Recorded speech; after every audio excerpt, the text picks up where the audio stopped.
elusidasi struktur, kita akan berdiskusi tentang spektrometri massa.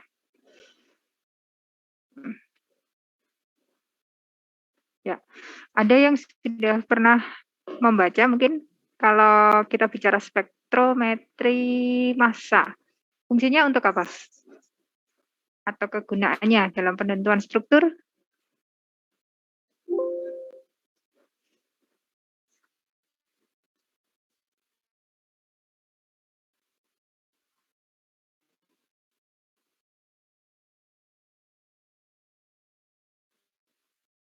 Ya, silakan siapa mencoba.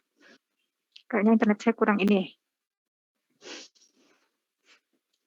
MS fungsinya untuk apa, teman-teman? Silakan bisa menuliskan di chat kalau yang kesulitan.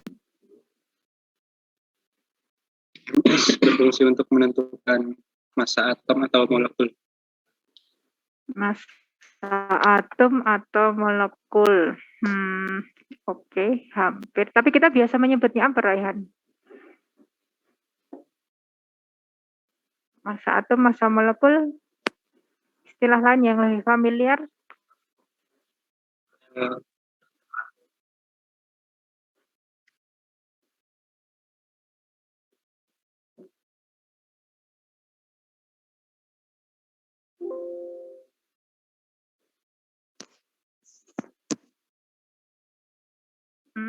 Ya, MR itu kalau bahasa MR atau bisa MR atau AR atau kita biasa menyebutnya BM, kenal ya BM? Sama sih.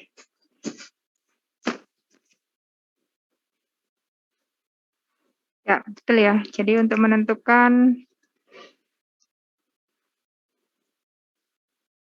berat molekul. Betul. Oke. Nah, kenapa pertanyaan selanjutnya? Kenapa kok ini disebutnya spektrometri? Sementara kalau kita bicara UV dan IR, itu kenapa kok kita menyebutnya spektrofotometri? Apa bedanya? Yang ini kan mass spektrometri. Tapi kalau kemarin kita bicara UV dan IR, itu kan spektrofotometri. Nah, kira-kira mengapa begitu gitu? Kenapa dari namanya saja sudah berbeda? Kenapa? Ya, silakan.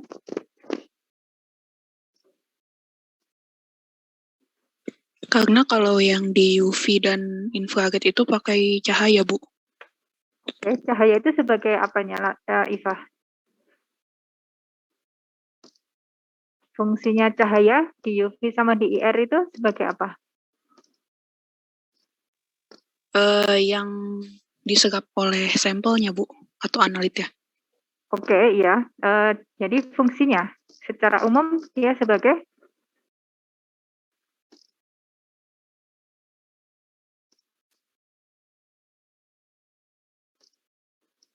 spektroskopi itu kan studi energi, ya betul ya.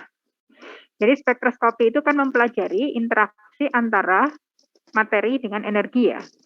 Nah, kalau di UV vis sama di IR, sumber energinya itu adalah cahaya atau foton.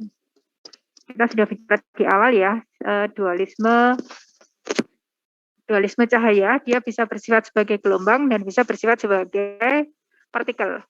Nah, kalau di mass spektrometri atau spektrometri massa, sumber energinya apa kalau begitu? Kalau bukan cahaya.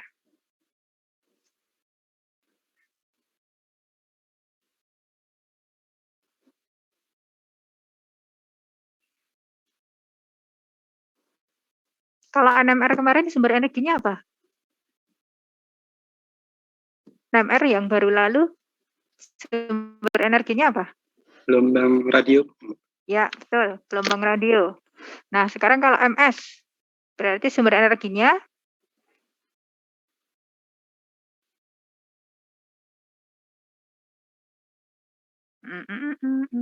Saya tunggu. Di instrumen sudah dapat belum bahasan tentang MS? Berat molekul. Pertanyaan saya tadi apa?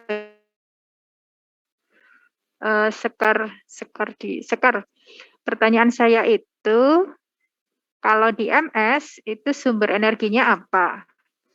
Jadi tadi kan sudah benar yang disampaikan Nikmatul Khairiyah, menyempurnakan yang disampaikan Iva tadi ya. Jadi sumber energi UV vis dadar itu adalah foton atau cahaya. Nah, pertanyaan saya selanjutnya, kalau sumber energinya MS itu apa? Elektron, Bu. Yang berfungsi sebagai sumber energinya MS. Elektron, iya. Ada syarat tertentu?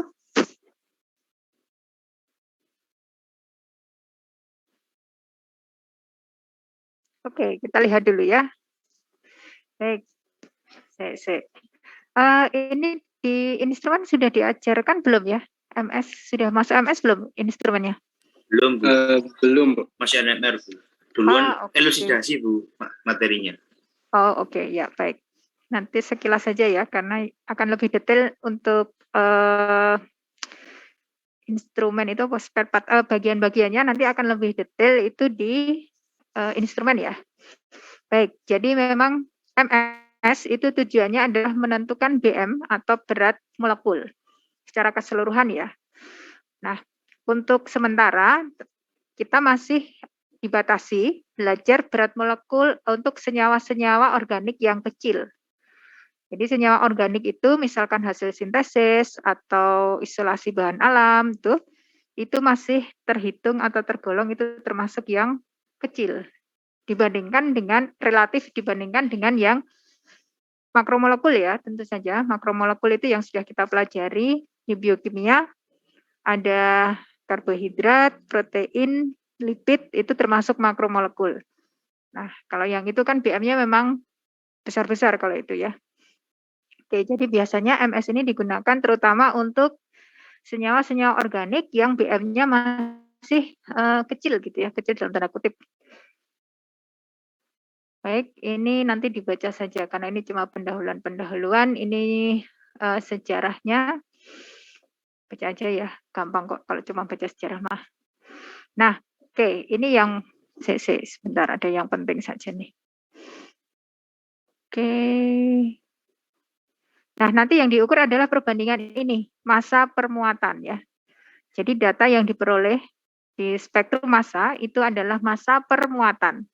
Lambangnya bisa M per Z, bisa M per E, boleh dua-duanya.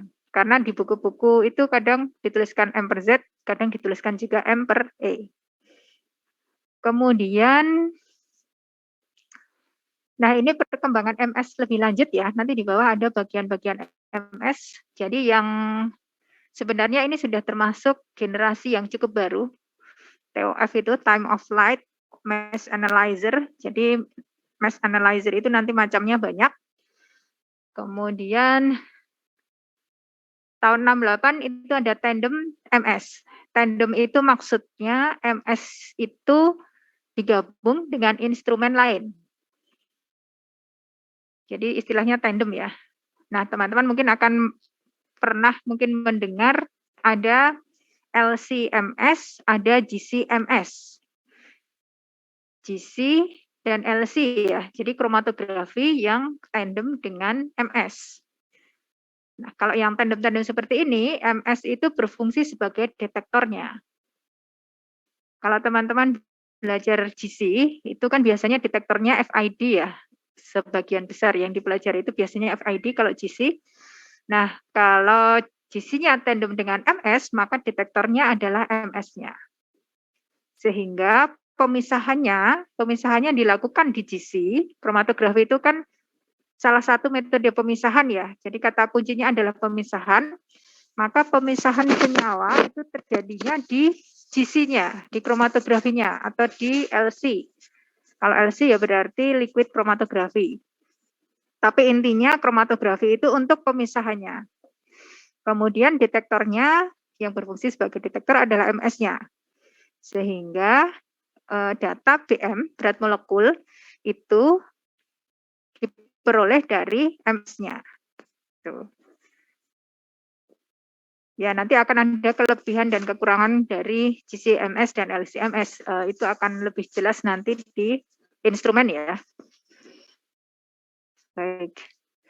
Saya rasa teman-teman sudah familiar kalau melihat ini ya, SPO ini ya.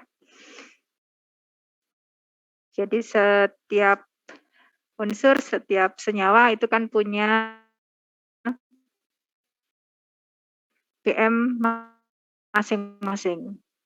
Meskipun tokoh utamanya itu paling-paling itu cuma karbon, hidrogen, kemudian tambahannya NO, ada complicated gitu. Jadi yang sebenarnya yang banyak itu ya cuma CH gitu.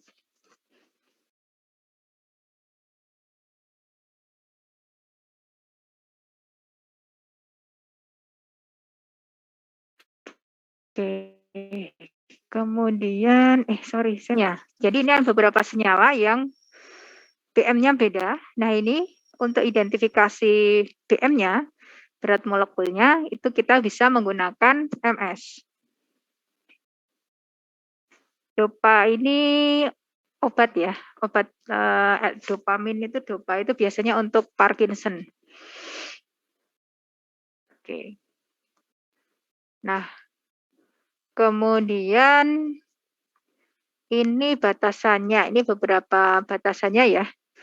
Jadi yang bisa ditentukan itu molekul organik kecil, tadi saya sampaikan molekul organik kecil itu bisa. Dan biasanya ya spektro itu kan termasuk jenis pengukuran yang akurasinya cukup tinggi. Jadi maksudnya bisa diandalkan lah. Kemudian untuk makromolekul, jadi untuk biomolekul yang BM-nya besar, misalnya protein gitu ya. Nah, itu bisa ditentukan sampai 50 kilodalton. Jadi kalau untuk protein biasanya satuannya sudah menggunakan dalton. Ya, tapi untuk sementara teman-teman untuk pengenalan MS sekarang itu teman-teman dibatasi dulu di senyawa organik kecil ya. Tapi untuk pengetahuan nggak apa-apa. Jadi sebenarnya protein pun bisa ditentukan dengan MS. Oke. Kemudian ini nggak usah, lanjut aja. Oke. Nah ini, jadi bagian-bagiannya, yang pertama itu sampel, kemudian di dalam instrumen MS-nya sendiri, tentu ada inlet untuk memasukkan sampel ya. Kemudian ada ion source, gitu ya, nanti yang akan mengubah menjadi ion.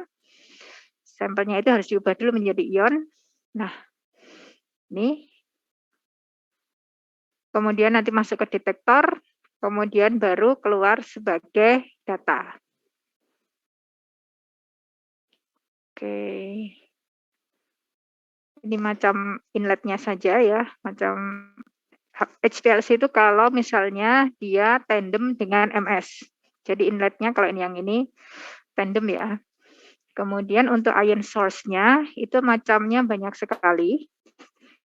Tetapi ya, tapi untuk data MS yang akan kita diskusikan di sini itu adalah data yang berasal dari EI ya, electron impact. Nih, EI atau electron impact. Jadi salah satu sumber ionnya itu adalah electron impact. Makanya tadi dikatakan dijawab oleh Raihan, sumber energinya adalah elektron. Ya, itu benar. Jadi elektron impact itu adalah elektron yang berenergi tinggi. Jadi elektron yang ditembakkan mengenai sampel gitu ya. Makanya disebutkan dengan elektron yang berenergi tinggi. Ini macamnya ya, nanti lebih detailnya nanti bisa akan lebih belajar lebih banyak nanti di instrumen. Nah, kemudian mass analyzer-nya itu juga ada macam-macam ya. Biasanya kalau untuk protein, saya cerita tentang protein saja ya. Kalau untuk protein itu biasanya ion source-nya pakai yang MALDI. Kemudian mass analyzer-nya itu pakai yang TOF ya, time of flight. Nah, kalau yang secara umum biasanya ion source yang biasa digunakan itu adalah yang quadruple ini. Biasa disebut dengan quadruple mass analyzer gitu. Oke. Nah, kemudian datanya masuk ke detektor, nanti dari detektor kita akan memperoleh data. Oke. Ya, ini nanti baca aja. Nah, fokus kita di sini ya, teman-teman. Jadi sumber energi yang digunakan di MS yang spektranya akan kita pelajari itu adalah elektron impact atau elektron berenergi tinggi yang ditembakkan pada suatu sampel. Oke. Baik.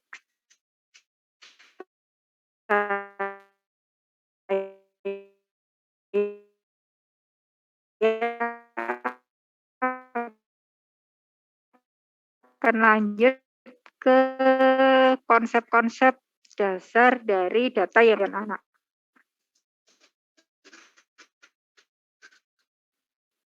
Kemudian